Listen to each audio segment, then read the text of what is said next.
We're gonna come back here and surprise you. I brought my luggage. Yes, I want to go to the front. I know. I'm old. Where am I? Are there microphones? What's the? Okay. Your mic is there. Here's your podium. Oh, I can just talk loud. I feel rude standing. Here, do you want to sit? Hello. Hi. I was given this just because I pace and I'm fidgety. Alaina's elegant. And No, I'm fidgety. It's too. I'm elegant. I'll take it. Hey, look, it's us. Hi. Hi, everyone. Well, welcome. I mean, I guess. Welcome to all of you, and it's a privilege to be here. And it's fun for the two of us to be here. Too. We keep figuring out what we're going to talk about, but I think there's a certain show that we're both in that I think. We weren't going to talk Canadian politics? No. Yeah, we share Canadian citizenship together. We do. So, yeah. Oh, do you know the joke? How did they name Canada? You know it? Oh. See? I know it. You don't know it? Go ahead. They put all the letters in a bag and I'll start. C. A? D. No, I spelled it wrong. N. A? D. A?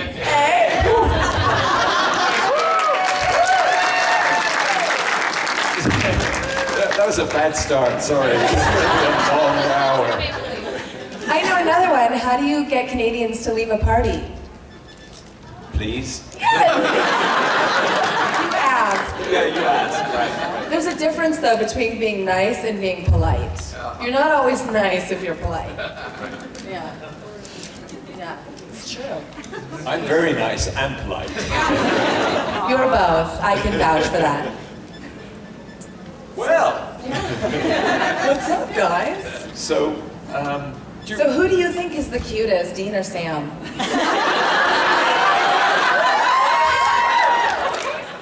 I thought you were going to say, who's the cutest, you or me? And I knew they were all going to say me.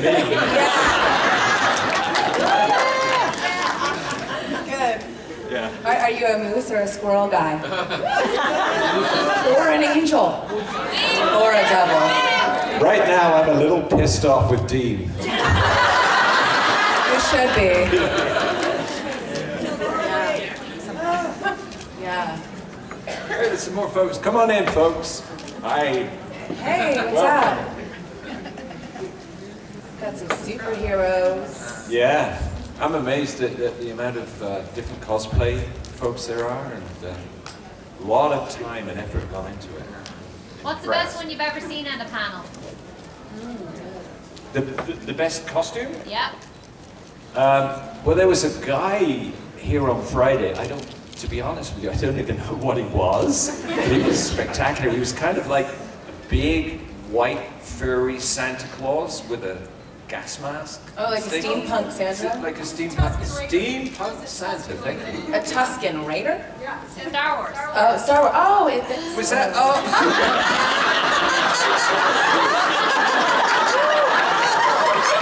I think I've just given away how You just took ignorant I am. my geek trophies from me. Even though we're talking about Been Canadian, stripped. my excuse is I grew up in England. I don't know, I grew up in England. Yeah. Sorry.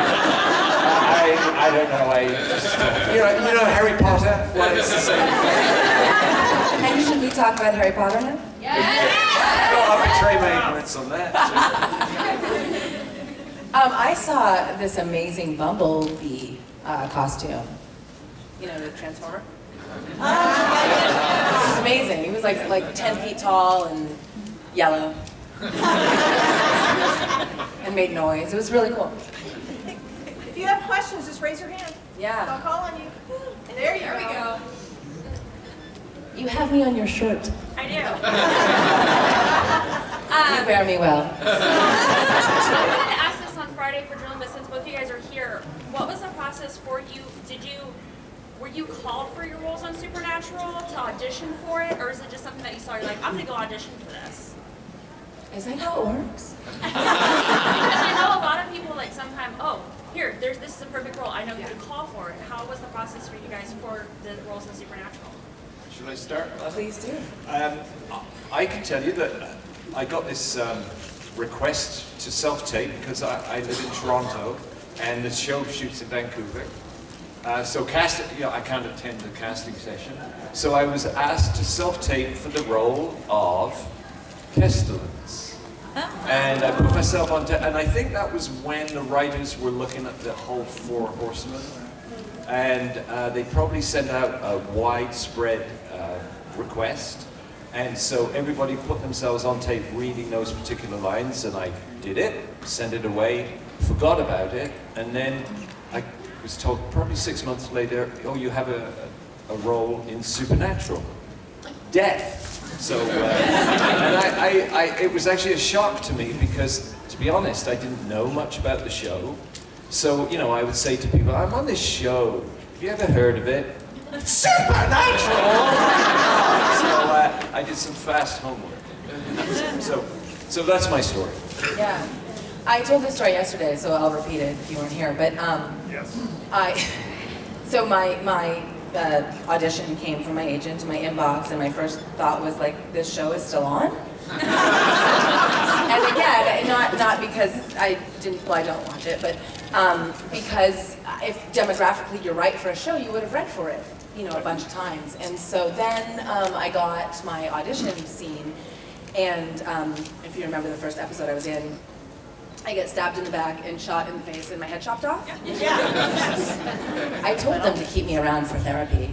I was like, you guys can get out all your mommy issues on me. Call me bad names, light me on fire. Bring me back, do it all over again. So that was my audition scene. I got stabbed in the back, shot in the face, and my head chopped off. I was like, this is ridiculous. What do you do with this? I just went and had fun, and I got the job. Yeah. And then I think it was just supposed to be a one-off character. I think she was just supposed to come in and mess some stuff up. But she brought in, the Men of Letters and that whole storyline. So she ended up being, a big part of that season and following. I got to add, my first moment on the Supernatural set, I arrived and I really didn't know much about the show. And they said, oh, we've got this really great intro for you. We're going to do this. And, I'm very lucky. It really is a great intro. But I didn't know anything about it. So the transport coordinator said, we just got this car over here. Could you get in it? Can you drive? Yes. And I got in the white Cadillac, and it's like steering a boat. And he said, well, you just have to go through there, past the lighting console over there, through the camera, go around, and I'm just like, but anyway, I got out, but I'm sure that's why some of it's in slow motion, is because it was so odd. I was going, That's funny. Next question.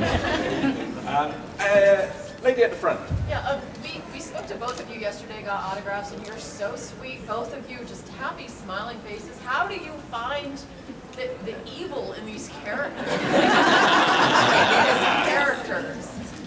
The question is, what's the real character? So lovely.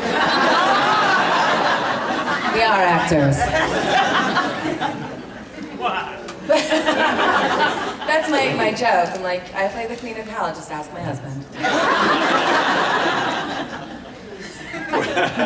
Well, I'll be honest, I find that I play a lot of evil characters, and I think a lot of it's to do with cheekbones and an English accent helps. But I really, and a lot of people say, oh my God, you laughed, you're so nice. And I like to think that I am. Actually, I do. You are Canadian. That's right. But I play a lot of intense characters, and for me, the beauty of acting is really that it gives you permission to do this kind of stuff that you wouldn't normally do. And as a character actor, I don't know about you, Alaina, but it gives, I don't know, I feel blessed. I don't have to keep a particular type of person. going all the way through a series. I don't have to carry the weight of the show. I get to come in and I think of it as playing like a primary color. I come in and with a particular thing or an attitude to kind of inject into the show. And that's sort of my job, really. And I actually have a great deal of enjoyment doing it. The other man's grass is always greener. There's always a sense as an actor, you want to be busier than you are. And I think there's a part of me that wants to be a lead in a series and go, you know, for seasons and seasons and seasons. But there's another part of me that thinks, well, no, this is the coolest thing in the world because I can go in here and I can do that and I can do maybe 3 shows together and enjoy it all. So that's the kind of dilemma. Right? Yeah, no, I absolutely agree. I tend to play badass characters, and not necessarily just bad. I just think it's because I'm tall and I have a low voice. Yeah, I mean, it does come down to that. It does. Stuff, It comes down to a type. You know, it's kind of interesting. I was talking to Rich Spate, who just directed, you know, last week's episode of Supernatural, and going from being an actor and going on the production side, the other side of the camera, it's always such an interesting perspective. I said to him, I was like, what was it like to sit in the casting sessions? Because we go in, it's not at all how we work. We go in and we do our little piece. And this has nothing to do with how I prepare to be a bad character. But anyways, sorry. And I said, you know, what's it like from the casting perspective to find that the actor that you want to hire?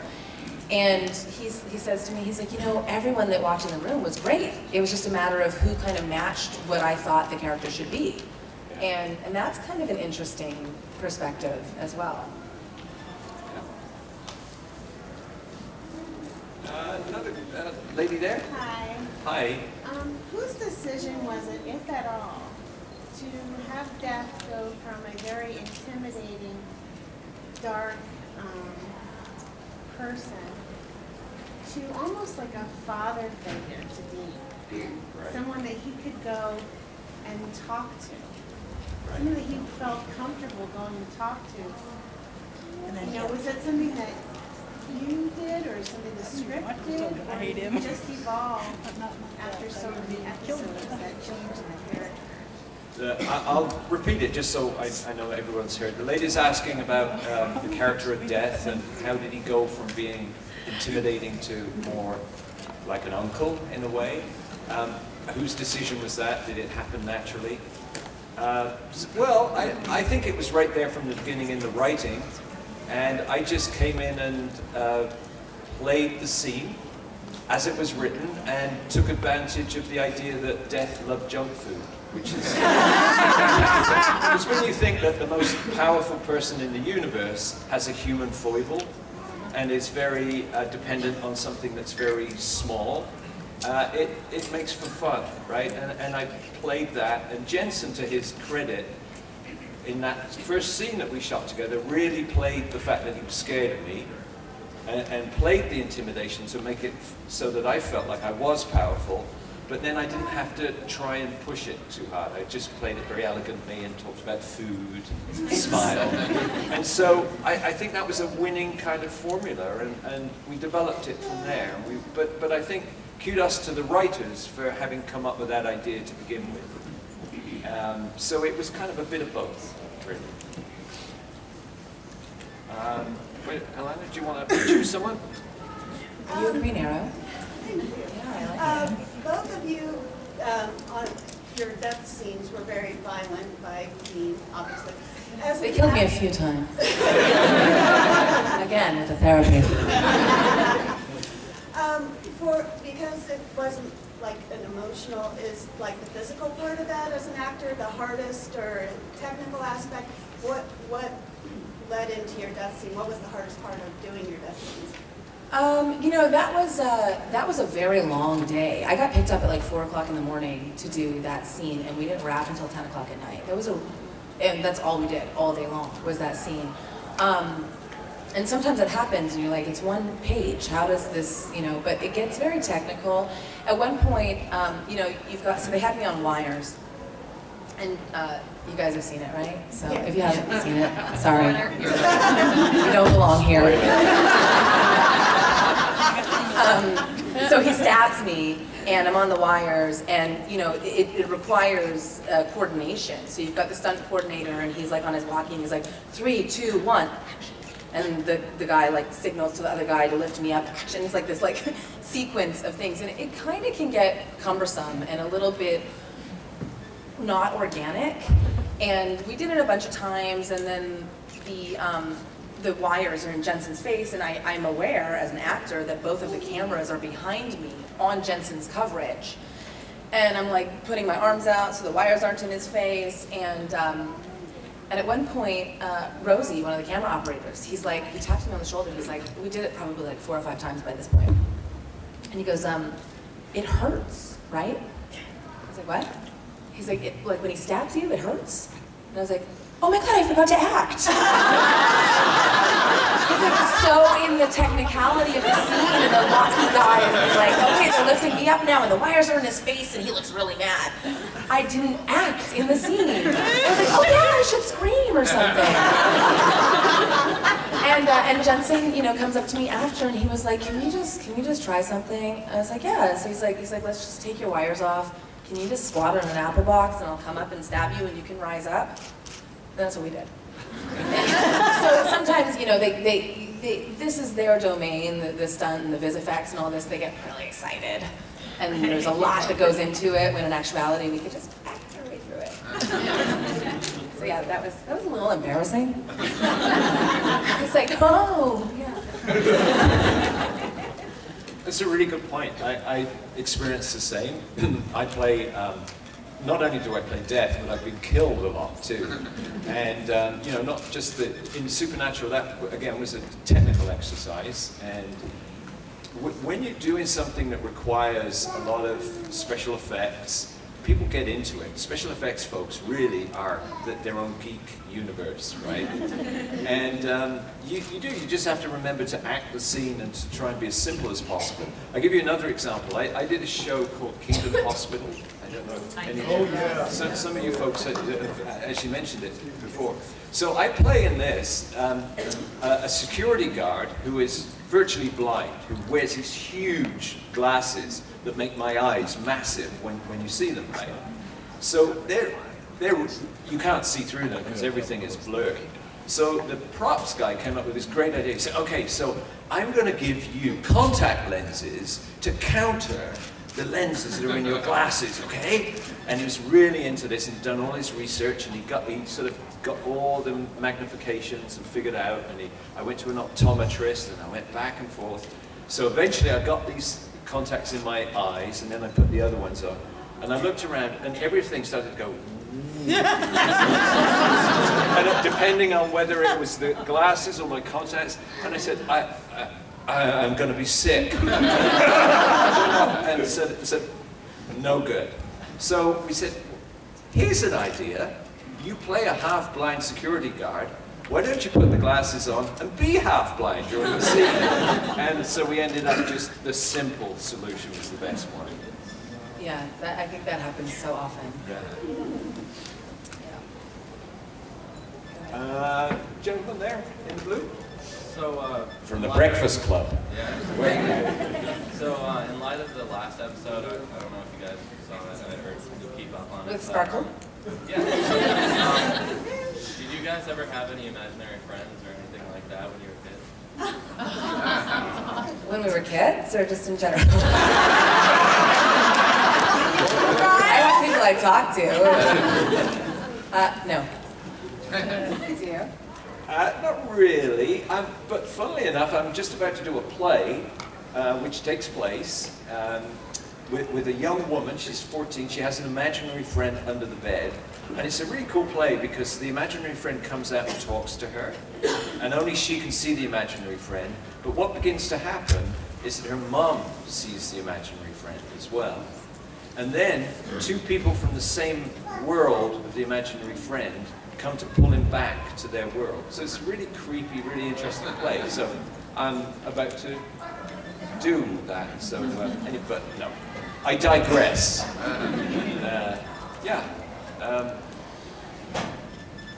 In the middle with the red, the yellow stripe hat. that's now taking a selfie. He's taking a picture of you. What are you doing? Taking a picture or asking a question? That's my best Mark Shepard. You would have insulted her then. With your guys' characters, how did you like embrace them? Because you guys did them so well. How did you embrace the characters? How do we embrace the characters?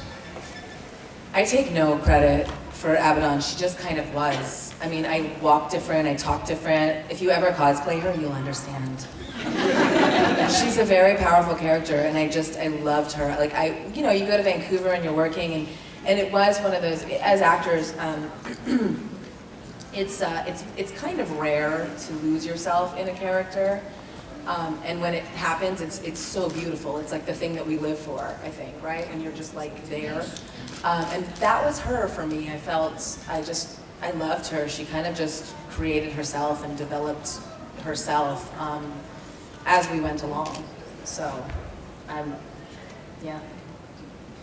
I think for me it goes back to that thing I said about my job as an actor sometimes is to be a primary color or a thing that you bring. And if it's really clearly laid out by the writers or by the show, I think it's easy to fit, and you find the right fit for you. You make it comfortable for you, and you allow your own instincts to come through and serve that. And I think for both of us, the characters are clear enough, but they're appropriate enough to our own instincts and our own capabilities that it doesn't feel forced.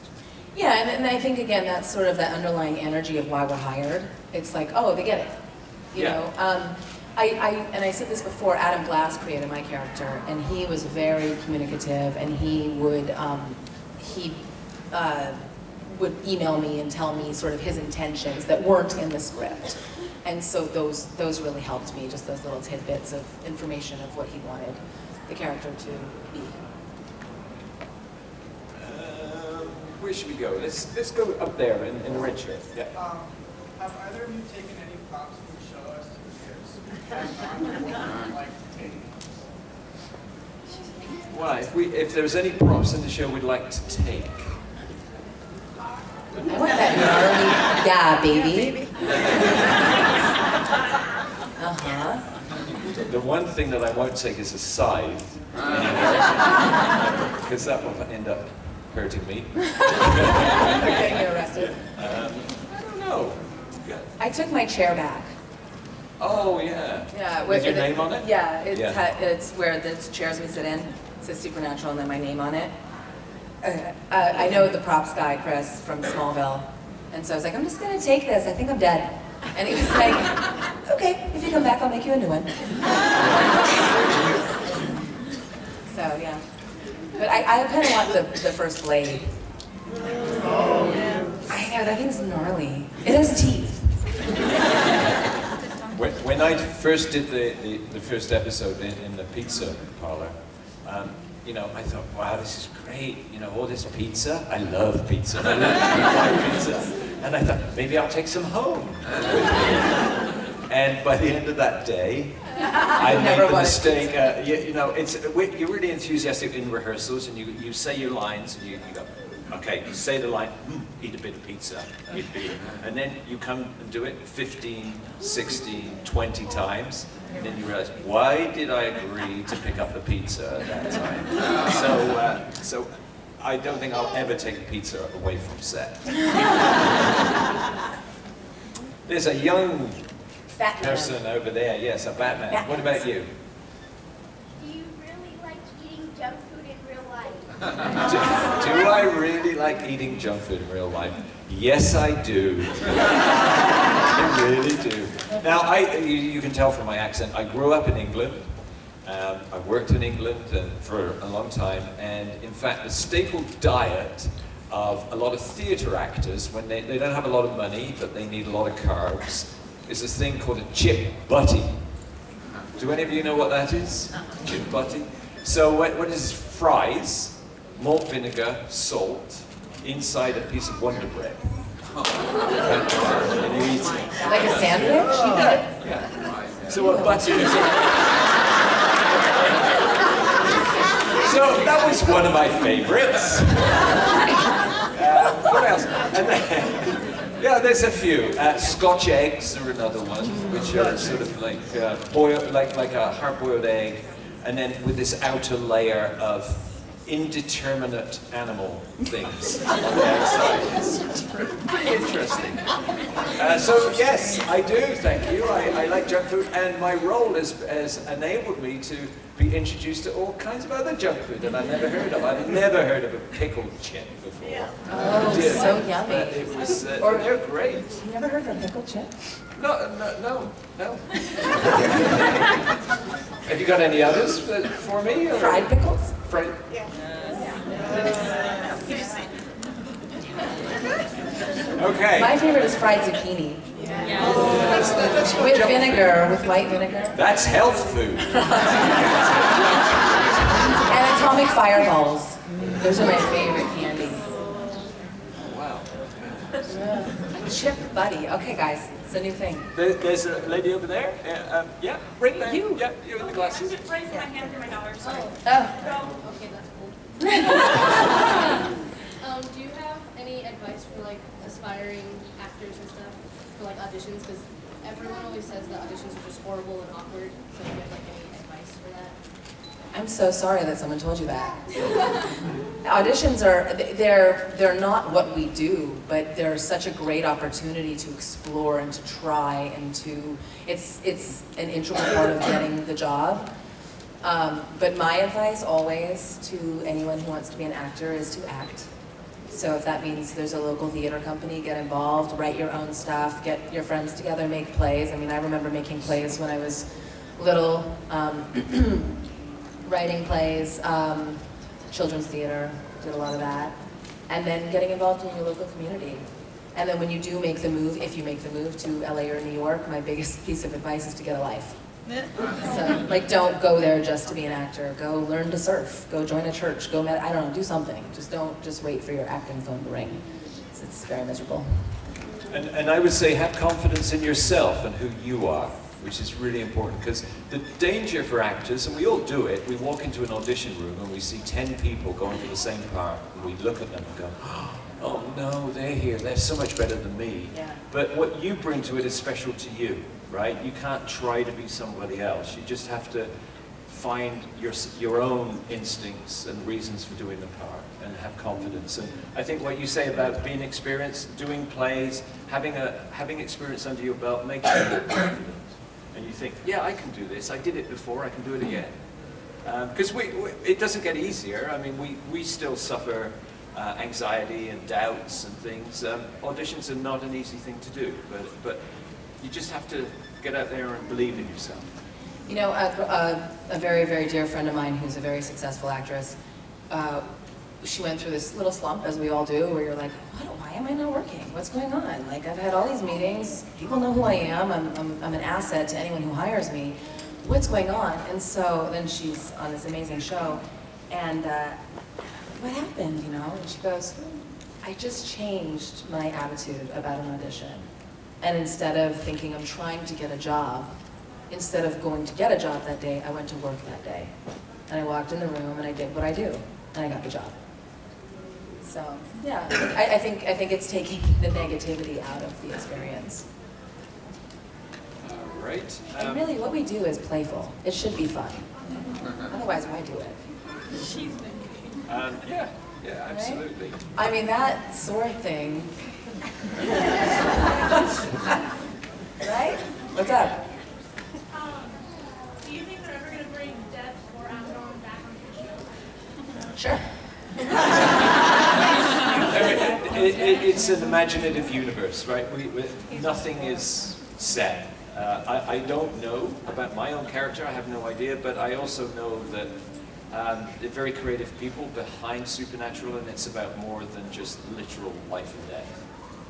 And it doesn't seem like it's going anywhere. Actually, they had, when they killed me in season 9, was it 9? They're like, oh, we'll bring you back in season 11 maybe. And I was like, season 11? Like, the guys just signed on for a few more years. I actually think the more interesting storyline for me, like you were saying about the layers of a character. You know, Abaddon's a bad guy, and she sort of, that's the only layer that she was able to portray. And I did look for opportunities to add layers to her. So I think the more interesting character is Josie. I think that she's got a lot of knowledge. I think that she's a very strong woman, and I think that she would be an asset to the storyline. So to me, that would be the more interesting storyline to play than Natalie. Did you guys get a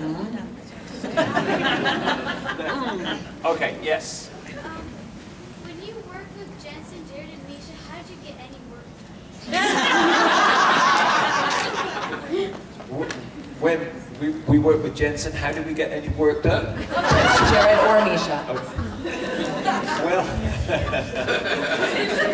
Well, I have to say that you get a chance to meet them personally in conventions, or know of them personally, and they're great, and they're so warm and available to their audience, and I think that's remarkable.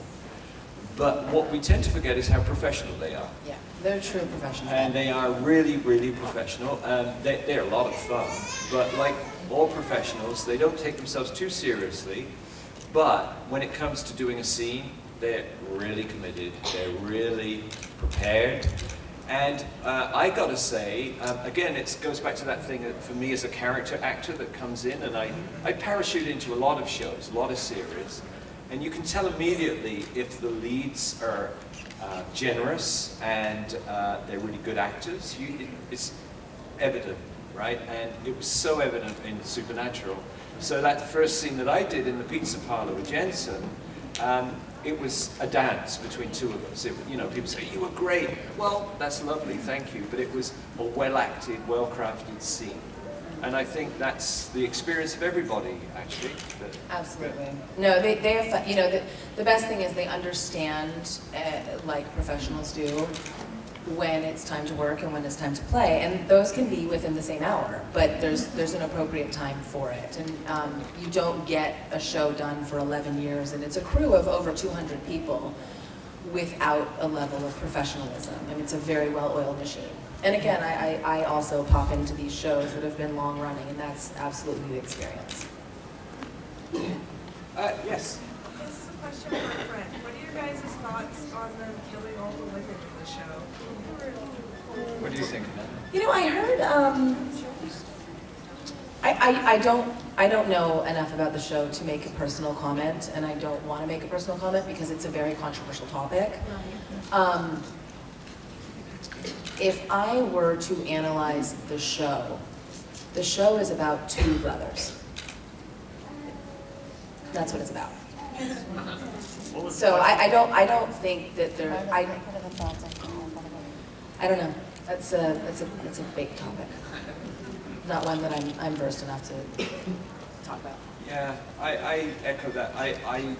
The only thing I sort of take a slightly different tack on it, and for me, what's remarkable about Supernatural and the culture of Supernatural is that it has such a huge female fan base. And I think that there's something very healthy about that, and that's what allows the relationship to be so good in the conventions, and it really does feel like a show that is more than just something we see on TV. It feels like a connection between people. And I think that there are aspects to deaths and gender that are potentially negative, but the show itself touches something that is very deeply true and positive. So I feel very comfortable being within the show. Good answer. Hey there. Me? Sure. Dope. So let's pretend that the Supernatural universe is real. It isn't. But let's pretend that it is. Which characters, this is for both of you, which characters would you all want to be in that real Supernatural universe? Castiel.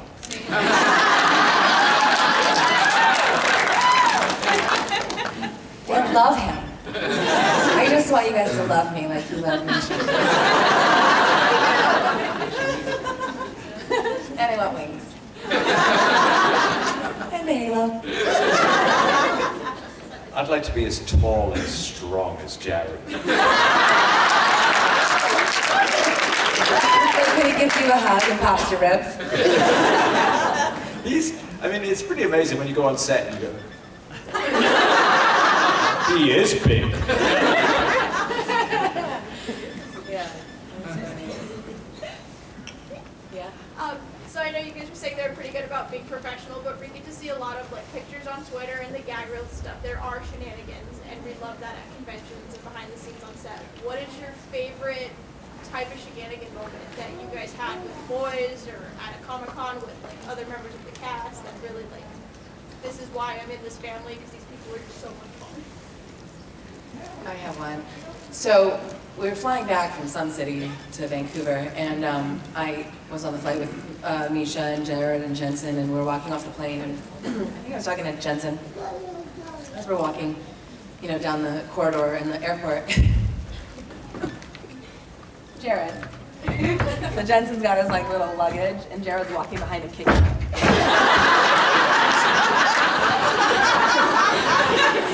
I go, what are you, 4? He's like, you're 2. Yeah,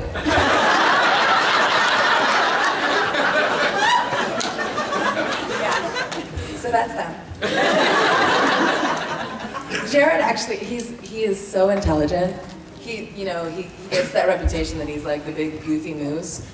He's like the smartest dude I know. He's so quick and witty. Like every time something goes wrong, I'm like, shut up. Because he's the first one to have this like witty comment. Mine very quickly was, we did a convention in Dallas, and it was, I had to get there in a hurry. I threw stuff together, and then I realized it's Halloween. And so everybody, we did a karaoke, and everyone was expected to dress up. And I arrived there, and I felt really bad. Everyone was in spectacular outfits. So I tweeted saying, forgot my Halloween costume. Anybody help? Right away, Osric Chow knocks on the door, says, I've got 5 different costumes. It's this one, and this one, and this. Wow! So he's so into it and into the culture, and it's both funny, but it's no wonder people get the warmth from him and from the show. Is that they really do love the whole aspects of the stuff that you guys love too. Which one did you wear? That's what it was. Ariel? None fit me. And I refuse to wear the really bright ones. I can't.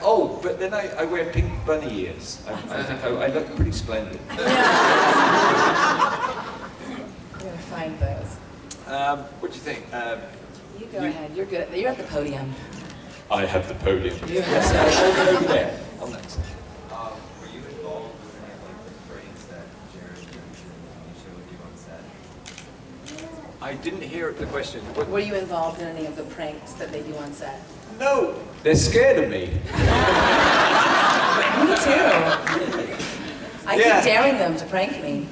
They no, they didn't, and I mean, I know they're legendary, but no, I think they don't quite know how to take me. They're not quite sure whether to be very respectful or to walk behind me doing funny faces behind me. So no, I haven't experienced it. Have you? No. No? We're too evil, I guess. Yeah. They're scared of us. At the front there? You just said that you were evil, but I never read your character as being an evil character. No, His I name agree. is Death. Just if you didn't remember. That's what it is. So what was it for you to portray that? Were you evil in your head, or? No, you're absolutely right. And in fact, it goes back to what I was saying about the way it was written, and with the idea that Death really liked junk food, and really looked at Dean in particular as a sort of a naughty nephew, in a way.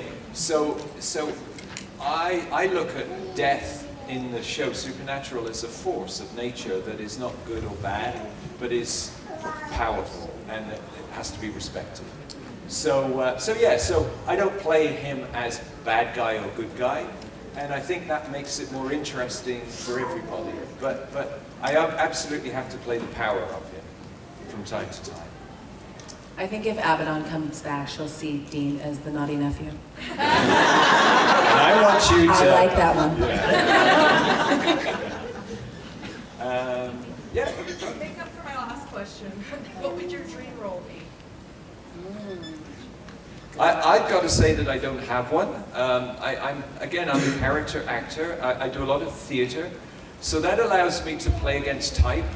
So in the theater, it tends to be less of a stereotype. In film and television, obviously, you're reduced to the way you look, the way you talk, the way you move. There's a shorthand involved. In theater, you get to expand a bit. So I've had a lot of opportunity to play a lot of different characters. So I can't honestly say that there's one particular, Hamlet or something that I want to play. Alaina, what about you? No, I agree. I think you kind of have, I want to play everything. But you kind of, there's those special roles that come along where you're like, even if you don't get them, where you get to audition for them, where you're like, oh, I never would have thought of this. But there's not one real iconic role. And it's cool to be surprised too, isn't it? Yes, like very. if you go in with a preconception, Yes. that's not as healthy as when you go, oh wow, I've been asked to play this person I would never have dreamt of playing.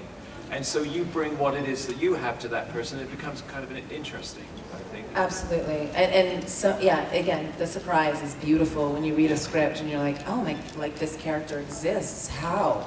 And I've got to say one more thing, is that coupled to that question, a lot of people say things like, and what made you take the part of Death or something like that? And my answer to that is, because I was offered it. And there's an aspect to being an actor that's pragmatic, and people tend to think that we have a lot of choice and influence in our careers. Often, we just have to go blind, and we have to embrace what happens, because we can't be sure about what we're going to get. And often we're just only too happy to be offered stuff. Absolutely. What about at the back, sir, in white? Both secondary characters in Supernatural died, but was it kind of a shock for you dying? It was.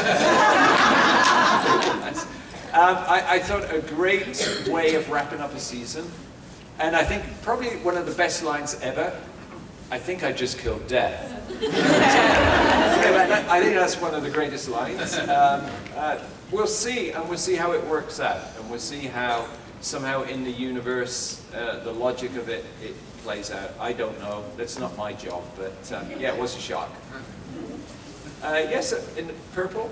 I'm curious, sort of as a follow-up to the previous question, how much as established working actors do you find that you're chasing roles versus going through what your agents are offering you? Do you want to... Chasing auditions, I should say. Well, that's always, you can get in a little mental funk when you're like, oh my God, I'm in this grind all the time. I like to say, like right now I'm practicing my other full-time job of looking for a job. That is the business. It's a very, very, very small portion of the business that are, have these massive offers. I still get offers on things, and I usually take them when they're offered. And a lot of things you pass on because they're not something that you're interested in doing. But that's always a part of the business, and I think that you have to have, a solidarity with your team, that they understand the kind of roles you want to do and what would make the best path, the best journey for you, and it could be various things. I have 4 kids, and so I'm maybe not the one to talk about this. I'm like, yeah, I'll take a job in South Africa tomorrow. Just drag my kids along. But some people don't want to make. I have friends who are like, I want to work in LA. I'm like, well, good luck with that. Nothing shoots in LA. Right. It's a very personal, individual thing. I totally agree. I think the only thing, as you get older and more experienced, you just become a little more selective, I think. You don't just jump at everything. But at the same time, I think it's important as an actor to remain open and available to surprising things.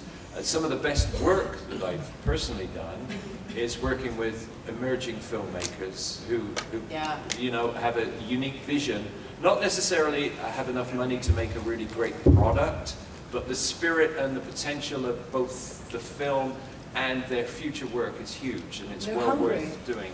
Yeah, they're hungry. And And I've had some great experiences over the last 2 or 3 years working with a lot of younger filmmakers. A lot of it thanks to a show like Supernatural, where they go, oh, I identify you with a particular type of person. Would you mind coming and doing the film and taking that in a slightly different way?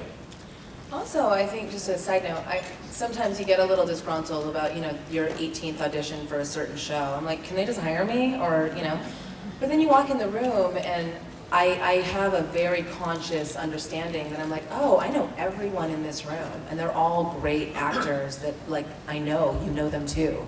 I'm in good rooms, so you can kind of take, comfort in the fact that you're in a good place. Yeah, absolutely. Only one of you are going to get the job. What do you think? Just there. Yeah.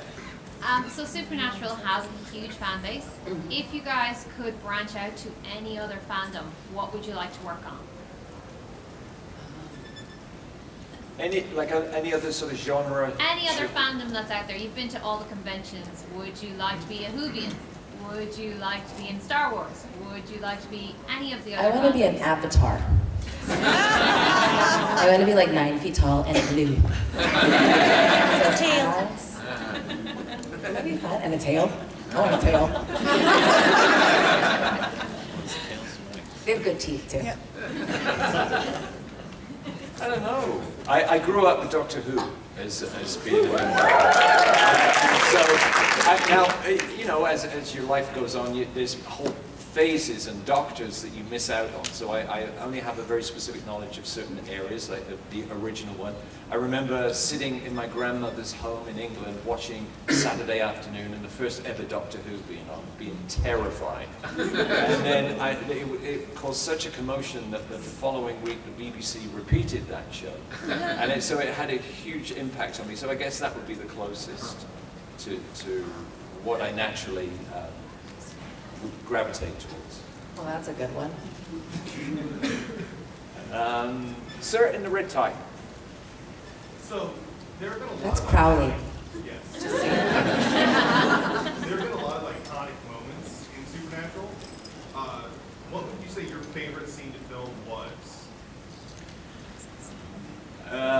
For me personally, and it's my character, the entrance was a gift for me, and with that music and the idea of the cut up slow motion, I mean, you can't really lose when your character is introduced in that manner. So that was an iconic entrance, and again, it made it easy for me to sort of play the power of the character. I like kicking Mark's ass. I joke all the time about Mark Sheppard. I love Mark Sheppard. He's such a professional, and he's so great, and he's so eager. It's like playing with your friend in your sandbox. He was like, I got it, you tell me when, and I'm gonna knock myself over. And he did, and then I liked kicking him in the face. At one point, one of the camera guys, Brad, was walking around the set with a deli counter, and he was like, who's next, who's next? Take a number. Do you want to pick someone? Sure. I feel bad, I keep missing people. Yeah. Yeah. What do you think Abaddon would have thought of Demon Dean? Oh, he's sexy. You're welcome. I thought that's what was happening. I was like, he's coming to the dark side for me. He kept talking about me. Yeah, he's hot. Yeah. Right there, yeah. What was your favorite part about playing each of your characters? Making no apologies. I think, in life, we always sort of like second guess ourselves and lack confidence in ourselves, and the Abaddon does not. That's a great quality that she has. I admire that. Being as powerful as God. Although it seems like something's gone wrong with that theory. But the whole notion of playing a very powerful being is fun, a lot of fun. Right at the back there, in the black shirt, yeah? Shout out, because I'm very old.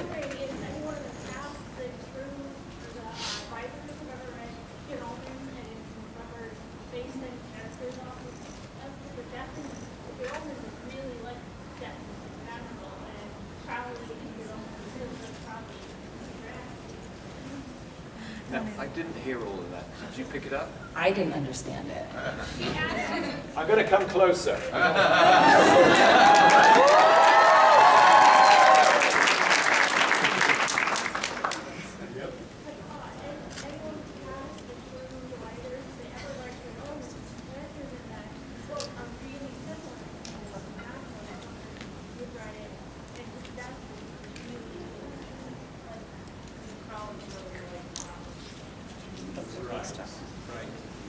You should ask the writers. They're all on Twitter. No, I'm serious. Excuse me.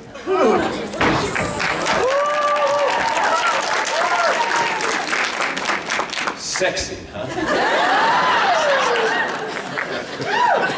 So good. So good. Yeah, I agree. I'm glad that you... We didn't hear the question down this side. Well, the question is about,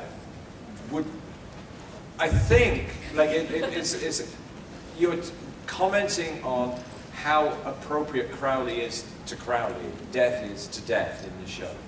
And based on Good Omen. Based on Good Omen. So I think it's something for the writer, right? It speaks to the fact that it's so carefully crafted and that it's so believable.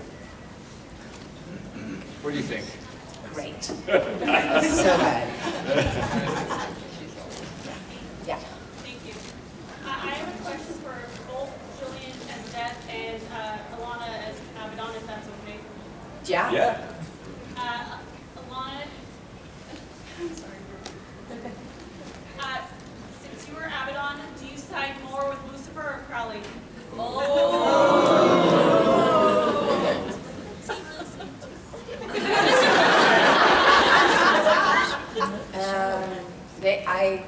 They should write that. Since you were the Knight of Hell. Yeah. No, I know, I understand. I don't understand. I mean, she doesn't respect Crowley, so, but I don't know how she feels about Lucifer. We should find out. They should write me in. We should have a conversation about it. I should talk to Pellegrino. Figure it out. Do it. I know that I anticipate a very difficult question coming my way. I'm going to have to... Woo, good luck with that. I was wondering, as Death, what was your favorite food offering Dean gave you to summon you? Favorite food offering? Yeah. Well, the pickle, I think. The pickle chips. Because... Were they potato chips? Like dill pickle potato chips? They were fried pickles. No, they were Fried fried pickles. Oh, Like fried pickles. Deep fried. Yeah. They're fantastic. So good. And they really were good, but they were very sort of watery and Yeah. things.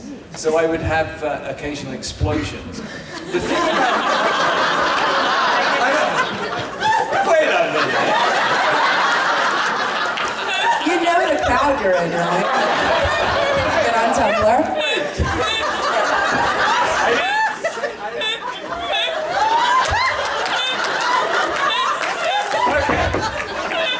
Start again. As in death. We're not talking about my bowel movements. As death, I have a very limited wardrobe. You might have noticed my wardrobe never changes. Well, most people. Nobody's done it. It's the cheapest wardrobe department. So they're very careful with their wardrobe because they've got, and I think they bought me my overcoat jacket thing, Mac, about 5 years ago. And I don't think they make them anymore. And so, you know, whenever I get hold of a bit of junk food in my hand, people are going, okay, is that pads and bibs and things. So what I meant about exploding, or whatever I said about the dill pickle chips, is that there was a team of people behind me ready to dab my wardrobe. I took a bite of them and they went, that's what I meant. It doesn't matter. Did I get myself out of that one all right? Yeah, okay, good. Moving right along.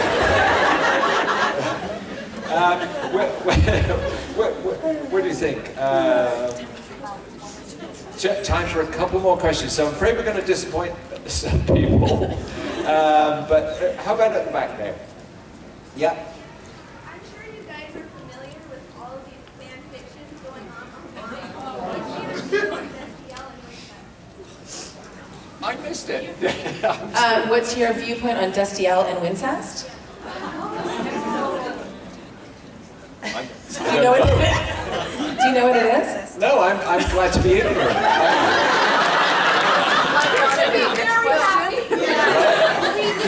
It sounds like a controversial thing. It's a controversial thing. Okay. Listen, they're hot. But I will tell my fanfic story if you haven't heard it already. My girlfriend texted me a picture and she was like, "You're all over Tumblr. It's something about the Queen of Hell." And I was like, "Yeah, that's me. That's my character." And she's like, "Well, there's some really beautiful fan art on Tumblr. You should see it." So she sent me some stuff and I clicked on one of them and it went to a story. I didn't know what the stories were and I was like reading it and they write porn about us. Really? Dean had on some pink panties. And Abaddon was very much not a woman. It was very interesting. I have not yet read any other fanfic. It's hard. Well, I'm going to have to tell my mum. She'll be so proud. Mom, I'm in porn. I don't make any money off of it. I made it at last. I'm sorry, it's going to have to be the last question. Gentleman at the front. When you do the video auditions, Yes. do you ever do more than one, say, style? Right. Or do you just pick whichever one you like best and send?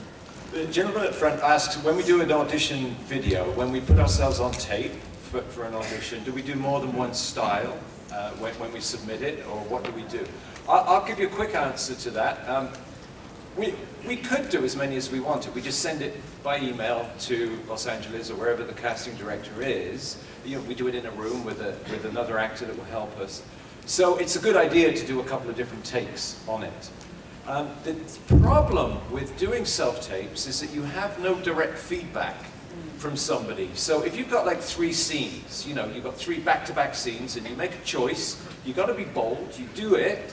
The problem is that there's nobody there to say, no, way smaller than that, or way bigger than that, or yeah. So it is a bit tricky, and you do have to cover your bases a little bit, and yet you want to come across as a very strong character, so you can't contradict yourself too much. So it's a great advantage to being able to self-tape, but there are drawbacks in that you have to sort of second guess what you think they want, and that's not always the greatest thing.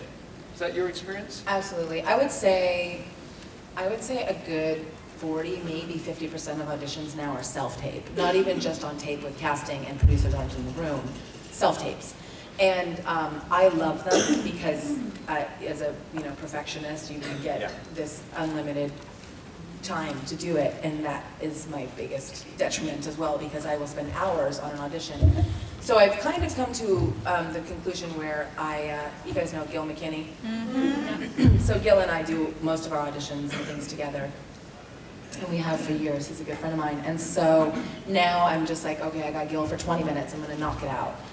We play with it a little bit, we read the scene for words, and then do it. I have, however, because self-tapes are now so prevalent, I have gotten feedback. So I'll send it, and casting will be like, and they'll give a note, and I'll redo it, which is nice. But yes, that is something that is kind of troublesome, because you can prepare a character, not even with an energy, but sort of, they're like, oh, no, she's not, whatever. And especially with an unknown project. If it's a show, if it's like Supernatural, you have a sense of the style of the show. But often it would be like Warner Brothers' unnamed new project. You have no idea what it is, but you've got a sense, a series of disconnected lines that you have to do. And that makes it tricky, because you really don't know what you're dealing with. And really, I mean, I've heard stories of producers and casting who literally like watch the tapes as they're like making dinner. And they'll kind of like, oh, she's not what I'm looking for. They'll know me because they know they know me, and I've auditioned for them for 15 years, but I'm not right for the role. Or this happens all the time when they're like, oh, she's 5'9". No, I mean, it's a really real aspect of it. Well, I'm told that we have to wrap it up here. I just wanted to personally thank everybody for being here today.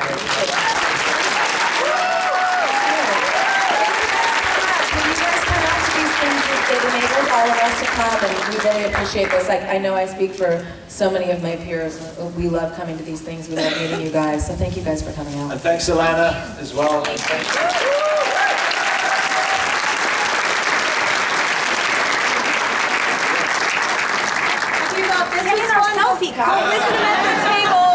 Go see them at their table and get some ops and get some autographs and chat.